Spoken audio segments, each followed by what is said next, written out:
Se tem uma coisa que os homens que ainda estão no mercado sexual sabem, é que não tem como você conseguir algum tipo de relacionamento com mulheres, seja casual ou não, sem você soltar uma mentira eventualmente ao longo do caminho. Isso é um consenso claro. Os seres de luz, eles são avessos a realidades duras e preferem mentiras doces. Todo homem que está no mercado sexual sabe disso, e é um conhecimento martelado nos livros do Nessarran Alita. Outro conhecimento também muito presente nos livros do Nessarran é que os seres de luz adoram presentear os homens desonestos, mau caráteres e mentirosos com seu sexo e companhia. E é a partir disso que eu vou desenvolver a imoralidade feminina e o desenvolvimento da desonestidade masculina em presença do feminino. Como eu já falei em muitos dos meus vídeos, nós mamíferos sociais, como qualquer outro, adoramos nos digladiar pela fêmea. Os machos da nossa espécie são extremamente competitivos uns com os outros e ficam ainda mais competitivos com a presença de uma fêmea. Geralmente, na ausência de uma fêmea no ambiente, a competitividade dos homens costuma ser bastante amistosa, como por exemplo é nos esportes. Daí você entende porque na Grécia, nas acrópolis, que eram os ambientes onde os homens desenvolviam filosofia e política, e mesmo nas Olimpíadas, a presença feminina era estreitamente proibida. Aqueles homens, filósofos, dedicados ao conhecimento, sabiam melhor do que ninguém. A presença feminina deturpa o masculino. Não só, como eu expliquei no primeiro vídeo dessa série, em como as mulheres estão te deixando burro, mas também como eu vou explicar nesse vídeo, como as mulheres te deixam desonesto. Não dá para ter uma competição sadia entre homens com mulher no recinto. É simples assim. E não tomem a minha palavra para concluírem isso, tá? Vocês devem conhecer aí pelo menos algumas unidades, eu não vou dizer nem um ou dois, mas algumas unidades, no mínimo, de casos de famílias que foram separadas por noras ou mesmo sogras, de professores que ferraram alunos, homens, porque eles tinham inveja da atenção feminina que lhes era dada. Eu já vi muito isso no meu período de escola e faculdade, muito mesmo. E geralmente o que se percebe é que quanto mais mangina e mais necessário de validação feminina o homem é, mais desonesto ele tende a ser. E vice-versa também. Os homens mais desonestos e mais mau caráteres que a gente conhece tendem a ser extremamente manginas. O que se denota é que os homens puxam o tapete um dos outros para conseguir alavancagem na corrida dos ratos em direção ao sexo, a satisfazer a hipergamia feminina. E não é de hoje que o homem mente para conseguir sexo. Eu não vou entrar nem no mérito de quem é a culpa aqui, se o homem é culpado por ele mentir ou se a mulher é culpada por exigir mentiras para dar a sua atenção e o seu sexo, a sua reprodução, seja lá o que for. Porque nós sabemos muito bem, homem honesto, homem sincero e verdadeiro, não consegue atenção feminina, não consegue relacionamento, não consegue sexo, não consegue nada. Experimente você ser 100% honesto e 100% sincero dentro de um relacionamento, seja ele qual nível for, e veja o ser de luz se afastando de você. E é claro, existem sempre aquelas ressalvas, né? Ah, coruja, mas ninguém é 100% sincero o tempo todo, é impossível. E a sinceridade sem empatia é só crueldade mesmo, e existem coisas que são melhores ficarem omissas. E realmente, mas eu estou falando de sinceridade no bom senso social, tá? Vamos pegar um exemplo básico para vocês entenderem bem. Por exemplo, quando uma mulher, seja ela que está num relacionamento com você ou não, geralmente ela vai estar, se ela perguntar isso, ela pergunta se ela está gorda, ou se você acha outra mulher bonita. O que ela quer realmente ouvir ali é uma mentira sua, porque se você falar a verdade, que você realmente acha outras mulheres bonitas, porque isso é natural, e ela pode estar um pouquinho acima do peso, realmente a silhueta dela pode estar um pouquinho cheia, se você for sincero a respeito disso, você perde pontos. E o homem sabe, perdendo pontos, ele vai perder também acesso a sexo e fertilidade, é natural. Como até o próprio Pondé diz, né? O homem que realmente se importa com uma mulher, dentro de um relacionamento ou não, ele vai querer deixar ela feliz, ele vai querer deixar ela com um sorriso o tempo todo. E isso vai ser necessário, ou melhor, para isso vai ser necessário mentir. E tudo começa com uma pequena mentira. A gente sabe muito bem, isso é clássico conhecimento social. O começo da desonestidade são as mentiras. São aquelas que você diz para si mesmo ou diz para outras pessoas. E toda mentira, ela começa com uma mentirinha. Todo mentiroso, ele começou com uma mentira pequena. Todo ladrão, ele começou roubando coisas pequenas. Também é uma regra universal. Então você começa aqui dizendo doces mentiras para evitar duras verdades para uma mulher e logo logo sabe Deus aonde você vai parar. Então é dessa forma que você, sem perceber, é cooptado para a desonestidade através do feminino. Você vai achando que não, isso é uma norma social, né? Você mentir para as mulheres. Meio que elas querem uma mentira, né? Porque, veja, lá vem aquele coping também, né? O cara sempre diz, mas as mulheres são muito sensíveis para aguentar a dura verdade. Veja só, um homem que sabe lidar com as mulheres, ele tem que saber ali usar as palavras, etc. A gente sabe muito bem qual é o estereótipo do cafajeste, do mentiroso, do bandido, que inclusive está nas músicas pop hoje em dia, né? Nos bregas e sertanejo, etc. Isso também é um flerte com a imoralidade que o feminino tem. Aquela coisa de vangloriar o homem que é descarado, literalmente descarado. E esse estereótipo do cafajeste é um estereótipo milenar. Eu já expliquei lá na minha série de ovulação oculta, que é o prime do canal até hoje, né? O estereótipo do cafajeste é como se fosse uma casta biológica na nossa espécie mesmo, sabe? Como existem definições reais que as mulheres fazem através da sua seleção hipergâmica eugênica entre homens betas e alfas. Eu ainda vou fazer um vídeo a respeito da fauna sexual masculina. Então o cafajeste, ele é realmente uma regra taxonômica na nossa espécie. Para quem não entende, taxonomia é aquele estudo de classes, filos, espécie, etc. que a gente faz em biologia do ensino médio. Então, assim, todos os mamíferos têm uma ordem taxonômica. Existem alfas, existem betas nos sociais, né, os mais sociais, mas tem aqueles também que têm ali um dimorfismo entre espécie, entre o gênero mesmo. Com o ser humano não é diferente. Isso falando de taxonomia, tá? Mas eu vou falar a respeito disso em outros vídeos. Melhor que eu não confunda vocês aqui. Então, tem uma coisa que os PUAs adoram dizer quando criticam eles a respeito da imoralidade ou da ética do que eles fazem, porque o PUA é excelente em mentir, tá? Ou, por exemplo, o nagging, os mind games, como eles chamam, né? O push and pull, enfim, é uma porrada de mentira que se usa. Você vê os livros do Rollo Tomassi ali, é uma manipulação tentando ser usada contra o manipulador. Eu já expliquei como o PUA é, na verdade, a admissão de técnicas naturalmente femininas. O spinning plates, que é você ficar conversando com várias outras mulheres enquanto você está conversando com aquela que você quer pegar. Claramente feminino. Você está aí namorando, saindo com uma menina e você sabe muito bem que no WhatsApp, no DM do Instagram dela, tem uma porrada de caras ali na fila. Spinning plates total. O nagging, que é você ficar reclamando quando tudo está perfeito e não tem nada fora do seu padrão de exigência, mas você fica reclamando para conseguir mais recursos. Claramente feminino também. A gente já discutiu como as mulheres estão insatisfeitas o tempo todo e todo homem sabe disso, né? Até um conhecimento popular de bar aí que as mulheres reclamam até quando estão totalmente satisfeitas.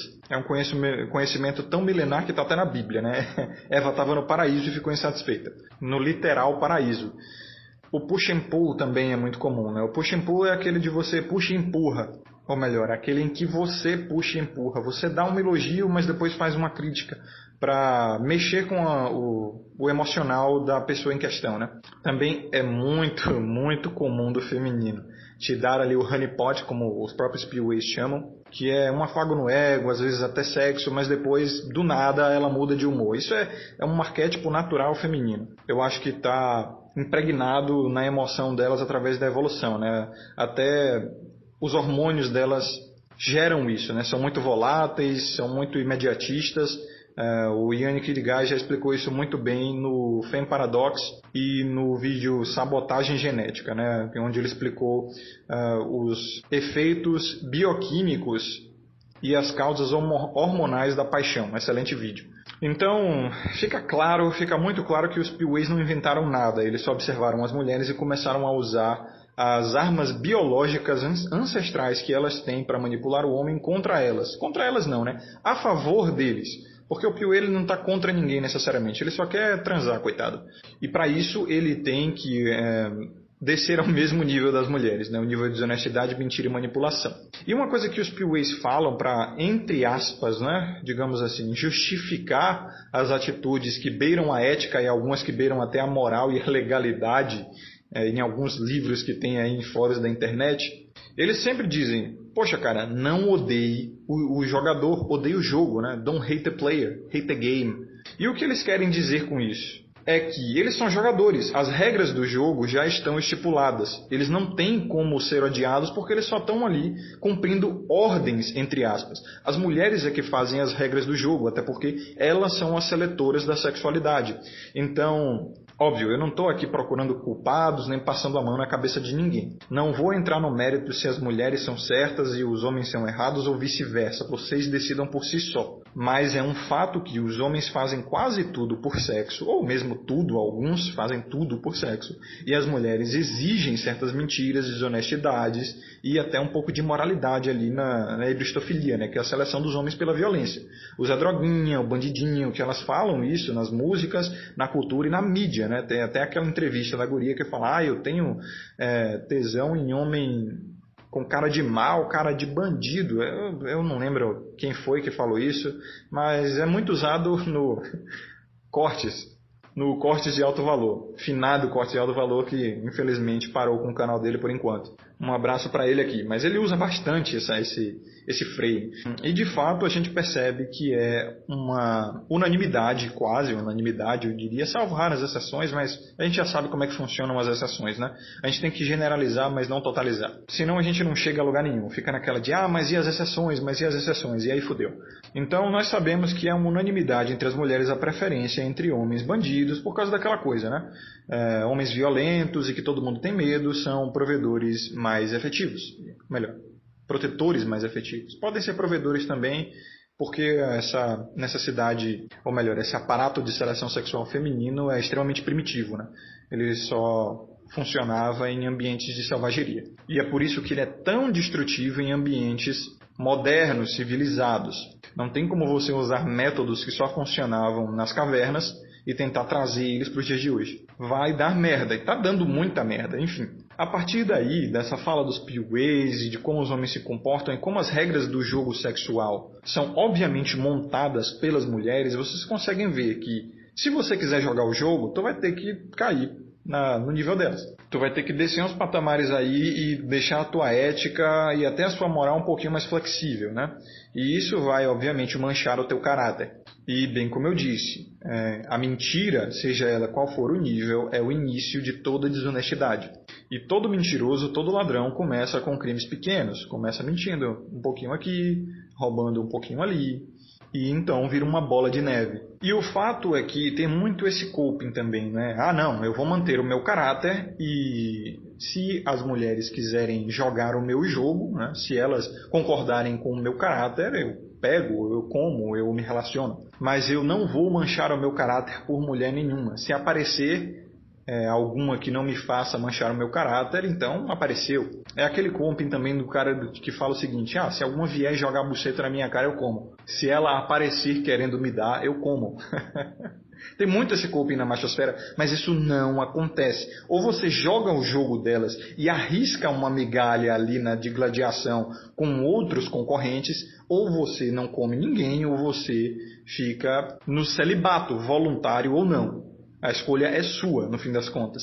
Ou você corre atrás da hipergamia, ou já era, cara. Já era pra você. Ela não vai correr atrás de você. As mulheres não vão correr atrás de você. Elas não vão simplesmente jogar a buceta delas hipervalorizada na tua cara. Esqueça isso. Então, assim, se você quiser manter o seu caráter, é bom você estar acostumado à solitude, à modéstia sexual ou mesmo celibato, tá? Se você quiser manter a sua dignidade de não caçar migalhas e de não se humilhar, é bom você já ir se acostumando com um tipo de vocel aí. Vá buscando muletas e subterfúgios e copings saudáveis como o waifuísmo eu sei, eu admito que o waifuísmo é um coping, mas ele é um coping saudável que não vem para te escravizar, se você fizer isso de maneira consciente, é claro. Eu tenho um texto no Matrix Sem Máscaras a respeito do waifuísta consciente, leiam se vocês estiverem interessados. Já prometi vídeos a respeito do waifuísmo bem mais pra frente, não tem data pra isso porque ainda tem que pautar muita coisa aqui no canal. Mas entendam, é tudo um jogo de trincheiras, cara. Elas vão avançando e nós vamos recuando. E vamos buscando subterfúgios ali e formas de tornar a nossa vida mais fácil numa trincheira ou em outra que nós somos forçados a ficar. De fato, o homem, a sexualidade, o desenvolvimento da sexualidade e da emoção do homem é algo muito forte. Nós temos necessidade clara de sexo e de afeto, principalmente, feminino, né? Validação feminina. Então, se você ficar nessa de dar o monopólio da sua sexualidade, da sua necessidade de afeto para as mulheres, é óbvio que vai rolar ali uma regra da mão invisível do mercado clara, tá? A alta demanda vai aumentar a oferta também. Ou melhor, vai diminuir a oferta. Elas vão oferecer menos porque você está demandando mais, foda-se, vão aumentar o preço. Don't hate the player, hate the game. O jogo é assim, tá ligado? Quer você queira ou não. Então, assim, quer ver outro coping que tem na machosfera, que inclusive o Nessahan Alita usava muito? Até meio que uma concessão unânime entre nós criadores de conteúdo, aqui mais pro lado do Black Pill, que o Nessahan Alita, ele ficou ultrapassado, ele precisa realmente ser reescrito ou ressignificado de alguma forma. Conforme os anos foram passando e a coisa foi piorando, a misandria e o ginocentrismo avançando, ele ficou ultrapassado e de fato ficou, porque no fim das contas ele diz que as mulheres são amorais e elas sempre procuram o melhor custo-benefício para elas, não importa se é bom ou ruim. Eu discordo veementemente, eu sou mais pro lado do Kodama, tá? Que as mulheres são absolutamente imorais, absolutamente imorais. E isso se prova, por exemplo, na quebra de tabus. Sempre uma regra entre as mulheres, essa vontade de ficar quebrando tabus e quebrando o modus operandi social que foi estipulado há décadas, talvez centenas de anos atrás, porque se provou funcionar melhor num meio urbano, para manter a sociedade saudável e funcionando, tá ligado? Então, assim, são elas que trazem o progressismo para dentro de casa, né? São elas que sempre vêm com esse negócio de não, essa coisa é ultrapassada, nós precisamos mudar e etc. E vão nessas brincadeiras de quebrar tabu. E se vocês forem ver o significado da palavra imoralidade, ela é o antônimo de moralidade, sendo moral regras estipuladas ali no meio social para manter as coisas funcionando da melhor maneira possível. Dessa forma, aqueles que quebram a moral, eles são automaticamente os imorais. Não precisa ser um gênio para compreender isso. Ainda tem aquela coisa da mulher sempre flertar com o proibido. Vocês já viram como são as mulheres frente ao proibido? Elas têm um gozo extremo em estar quebrando a expectativa para com o bem, principalmente em práticas sexuais. Vocês já perceberam isso, como é meio diabólico essa coisa? Fazer uma coisa que todo mundo acha sujo ou estar ali quebrando uma expectativa e fazendo uma coisa proibida. Isso é muito bem explicado naquele vídeo da sabotagem genética do Yanni Kirigaya. Ele explica como o sistema dopaminérgico, o sistema de recompensa das mulheres, ele é extremamente rápido, frívolo, é imediatista, ele é baseado praticamente só em ocitocina e dopamina, que são hormônios de prazer imediato. Enquanto do homem é mais baseado em serotonina e vasopressina, que são hormônios de prazer a longo prazo. E ele explica como é impossível as mulheres serem gratas por que foi feito a elas em tempos anteriores, justamente porque elas não têm quantidades suficientes de serotonina e vasopressina para isso. O prazer dela é imediato, o que importa é o que você está fazendo para ela agora, nesse exato momento. É por isso que elas são tão ingratas, por exemplo, com o ex-marido delas, que paga pensão, o pai do Enzo, né? Ou com o Betinha, que dá carona para ela todo dia na faculdade, enfim. Elas não conseguem valorizar boas atitudes passadas, cara. Elas são absolutamente imediatistas. São ingratas por natureza, são biologicamente ingratas. Então, isso também é extremamente presente no âmbito sexual das mulheres, tá? Elas são absolutamente imediatistas e não conseguem fazer cálculos futuros. Elas não têm cálculos de consequências e, por isso, elas não estão nem aí para o resultado de uma prática sexual abusiva ou extrema, imoral, antiética, diabólica até, se for o necessário. Parece que tudo o que importa é o agora. E é por isso que, segundo os censos, tá, vocês podem achar isso até em páginas feministas. Eu achei em páginas feministas, em blogs feministas, em como 80% até 90% das mulheres têm uma fantasia com o estupro e com o sexo forçado e violento, né? Apanhar na cama e tudo mais, BDSM, etc. O vídeo de Pedopil e Dogpil do Yannick Irigaia também traz uma percepção. O Yannick Irigaia é um gênio do nosso tempo, tá? Ele faz pesquisas também como eu e traz reflexões excelentes. O último vídeo dele foi uma pedrada, cara. Ele explica como as mulheres têm certos incentivos para pedopil e para dogpil, tá? Zoofilia e pedofilia. Então é sinistro, é sinistro. Elas só são mais discretas quanto a isso e tem a indulgência patológica do homem também, né? Que sempre acredita que não, essas são exceções ou não, as mulheres são incapazes de fazer isso e tudo mais. É doentio. Também o vídeo do Kodama, indulgência patológica, vai estar aqui na descrição para vocês entenderem como o homem é biologicamente programado para ser conivente com atitudes diabólicas femininas, tá? É por isso que eu digo, tome cuidado quando você for defender os seres de luz aí nos comentários, dizer que não, essas são exceções, ou não, os homens também fazem isso e não sei o que e tal. De fato, os homens também fazem. O Yannick Irigaia, ele faz essas ressalvas também no vídeo dele. Ele explica da pedofilia e da zoofilia masculina. Bem como aqui no meu vídeo eu também estou falando a respeito de como o homem ele é desonesto para pegar a mulher. Eu não estou nem culpando, né?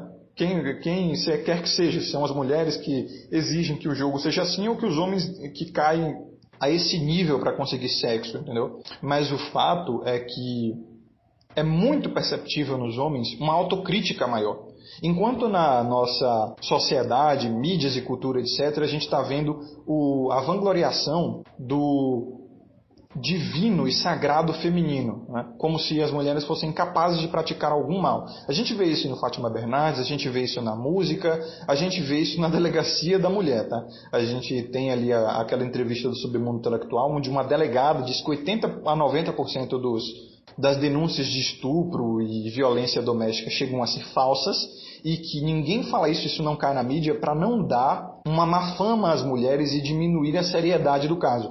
Ou seja, não importa se em 80%, às vezes 90% dos casos, a depender da região, são homens ali sendo julgados injustamente, perdendo tudo na vida, às vezes perdendo até a vida injustamente. O que importa é que 10%, 20% dos casos, que são obviamente minoria, não podem sair impunes. 1/5 ou mesmo 1/10 das mulheres precisam ter suas denúncias atendidas à expensão de 4/5 dos homens, cara. Então é sinistro. Você já consegue ver aí, só aí, porque existem vários outros casos, em como é incapaz que o feminino admita o próprio erro. Mesmo que isso custe vidas de famílias, tá? Porque tem muitos caras aí que são pais de família e perdem a vida ou a capacidade de sustentar seus filhos por conta dessas falsas acusações. A respeito da imoralidade feminina também, aquele vídeo do Raccoon, né, que ele fala que a mulher ela não tem problema nenhum em receber o que ela espera do homem de maneira compulsória, enquanto o homem, ele quase que sempre ele vai querer que a mulher goste dele, ele vai querer receber o que ele quer da mulher de maneira facultativa. Ele quer que ela queira dar a ele o que ele deseja, entendeu? É geralmente esse o fato. Por isso que tem muitos homens que não apelam para a prostituição. Eles não querem sentir que o sexo ali é forçado. Tem uma porrada de TFL, que é basicamente o incel que não fica reclamando da vida, tá? O cara admite ali que ele está abaixo do radar da hipergamia ou mesmo que é impossível de um jeito ou de outro ele receber sexo de maneira desinteressada, não é? O sexo só pelo sexo. Eu sei, isso é em si uma contradição, porque como o Raccoon explicou também num vídeo dele, com o título de Todo Sexo é Transacional, toda vez que uma mulher ela te dá atenção, sexual ou não, ela está procurando ali ou a sua aparência, ou o seu status social, ou os seus recursos, etc, etc. Eu recomendo que vocês vejam o vídeo. É muito fácil achar, tem uma porrada de canal aí que reupa os vídeos do Raccoon, senão vocês encontram no canal dele na Migtal TV, que é migtal.tv/Raccoon. Vai estar aqui na descrição para vocês darem uma olhada também. E tipo, o que a gente percebe é que o homem ele não é tão pragmático assim. O homem ele quer a mulher pela mulher. Não é à toa que vejam a nossa comunidade aí, os caras fazem tudo por sexo. Eles estão dispostos a dar, em alguns casos, até a própria vida. Como teve até um caso lá de um menino no Canadá, que eu acho que ele tinha leucemia ou coisa assim, e o último pedido de vida dele foi perder a virgindade com uma prostituta. E mesmo os pais não deixando, os médicos, eu acho, contrataram uma prostituta. O guri tinha 15 anos. Tem um vídeo do Sandman a respeito, vai estar aqui na descrição também, mas está em inglês, tá? Eu vou ver se eu acho um artigo a respeito em português e ponho na descrição também. Mas os médicos deram a ele uma prostituta paga para perder a virgindade, cara. E depois o guri morreu feliz. Até porque a gente vê nos memes aí, né? Vários homens morreriam felizes se eles morressem por mulheres com acesso a sexo e reprodução. É meio que natural, é meio aquele complexo de marido da viúva negra, né? Então, voltando aos vídeos do Raccoon, ele explica muito bem naquele vídeo a respeito da moral masculina e moral feminina, de como as mulheres elas não têm problema nenhum em conseguir o que elas querem de maneira compulsória, seja de quem for. A vara de família prova muito bem isso. Ela não está nem aí se o homem ele tem sequer condições de prover e proteger para ela e para o filho dela. Que na verdade, no fim das contas, é para ela. O Raccoon mesmo explica que os recursos que são retirados do homem na vara de família não é para criança porra nenhuma, é para sustentar a mulher no fim das contas, entendeu? É uma transferência de renda entre gêneros e não entre gerações. Então, lá ele explica muito bem como a moral feminina ela é bem escrotinha e não tá nem aí se você é um escravo. Foda-se, o que importa é o que ela quer. E a gente sabe também, o egoísmo é uma das bases da imoralidade, né? Eu acho que é a base da imoralidade. Você não pensar no próximo, você ser tão egocêntrico e narcisista a ponto de você tacar o foda-se para o que a pessoa quer, precisa, ou mesmo para a saúde e integridade física daquele que está te provendo é bem, bem diabólico. Então, assim, a gente sabe muito bem que a medida do nosso caráter é ali uma média das pessoas com as quais a gente se relaciona, né? Quem se mistura com porcos, farelos come. E eu não vou entrar no mérito individual de como vocês se relacionam com as mulheres, onde possa surgir um discurso de não, mas eu seleciono muito bem as mulheres com as quais eu me relaciono, com as quais eu converso, e são sempre mulheres que demonstram moral e ética e etc, ou que pelo menos não demonstram isso pra mim e tal. Eu não tô nem aí, até porque eu não tenho como saber da vida individual de vocês. O que eu faço aqui é um trabalho de estudo geral da sociedade. E eu preciso focar no que vem acontecendo na parte mais óbvia. É um trabalho de senso, cara. Eu não tenho como ir estudar cada caso individualmente. É humanamente impossível isso. Então, esse aqui é um conteúdo que vocês vão pegar e aplicar à vida pessoal de vocês. Então, não troquem os extremos do discurso, tá? Eu não começo da individualidade para explicar o geral, é o contrário. Eu parto do geral para que vocês peguem esse conteúdo e apliquem na vida individual de vocês. Então fiquem ligados para as mulheres não acabarem deixando você meio imoral e meio desonesto sem que você perceba, tá? Porque, como eu sempre digo aqui no canal, o diabo adora se esconder nos detalhes e antes que você perceba, ele já dominou a tua vida, justamente porque você não enxergava ele ali. E é uma coisa que eu percebo muito na nata mais alta da sociedade, nos caras que têm poder e acabam, obviamente, né, como o homem sempre faz, transferindo renda e pegando esse poder para se rodear de mulheres, construir um harém, que é o que 90, 95, 99 talvez por cento dos homens fariam com acesso a poder. Muitos de vocês aí que estão me ouvindo agora, se tivessem acesso a dinheiro e poder, nem estariam mais aqui, cara. Vocês não iam procurar conhecimento, foda-se. O negócio é enfiar buceta na cara e acabou. E é justamente isso que acontece com os homens que conseguem poder, tá? Eles começam ali a se rodear de mulheres e ficar cada vez mais embebidos, embriagados no sexo, e aí caem em desgraça. Muitos de vocês podem dizer, mas isso era só uma semente que estava germinando dentro do homem e o acesso a poder e dinheiro foi o adubo para a terra que fez a semente crescer. Como eu disse, eu não estou procurando culpados aqui, eu estou tentando fazer vocês terem uma catarse e aplicarem o negócio individualmente. O que importa não é necessariamente a causa, nesse caso aqui em específico, o que importa é entender o efeito. A gente vai procurar a causa em outros vídeos, em outros momentos. Vamos devanear sobre isso ainda, tenham paciência. Enfim, a vocês que chegaram até aqui, um forte abraço, porque é para você, Gabriel, Rafael, Gustavo, Josias, Bruno, seja qual for o seu nome, é para você que eu me dirijo. Não é para aquela galerinha que fica até no máximo 6 minutos de vídeo, como eu vi aqui no YouTube Analytics, e não procura o vídeo nas plataformas alternativas e sai fora. Eu tô falando e me dirigindo para você, meu caro. Aqueles números ali no YouTube nem me importam. Para vocês que estão realmente interessados e estão comentando, perguntando e vendo os vídeos, é para vocês que eu faço esses vídeos. Como eu digo e repito, Todos são bem-vindos no meu canal, até as mulheres. Mas obviamente eu não me dirijo a elas e muito provavelmente não me dirijam a, sei lá, 60%, 70% dos homens que estão no meu canal. Eu me dirijo ali a uns 30%, 35% talvez. Enfim, é normal. Até porque se esse fosse um conhecimento popular, né, o mundo seria muito diferente. Então, de certa forma, sintam-se privilegiados. Não por eu estar dando a verdade aqui para vocês, mas a curiosidade de questionar e buscar conhecimento que vocês têm é um dom. Eu diria que, através das minhas observações, é algo que nasce com você, cara. É muito difícil de desenvolver.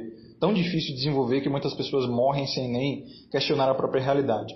Enfim, como o Cortes postou, né, num dos seus últimos incrementos aqui para nossa comunidade antes de finalizar o canal. A Red Pill, a pesquisa, a busca por conhecimento, a crítica ao questionamento são um privilégio. Ter esse conhecimento é um privilégio, principalmente vocês que são mais jovens, que estão no começo da vida aí. Tem caras que me seguem que têm 15 anos de idade, 14 anos de idade e realmente consomem todo o meu conteúdo. E o que eu quero nesses caras é justamente fazer eles perceberem que eles são muito sortudos por estarem procurando a verdade antes de aplicar as coisas na prática. Só de genuinamente não querer casar e ter filho, tu já tá, meu Deus do céu, à frente da maioria desse país, talvez do mundo.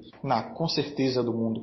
Enfim, esse é o meu recado, forte abraço a todos e vejo vocês no próximo vídeo.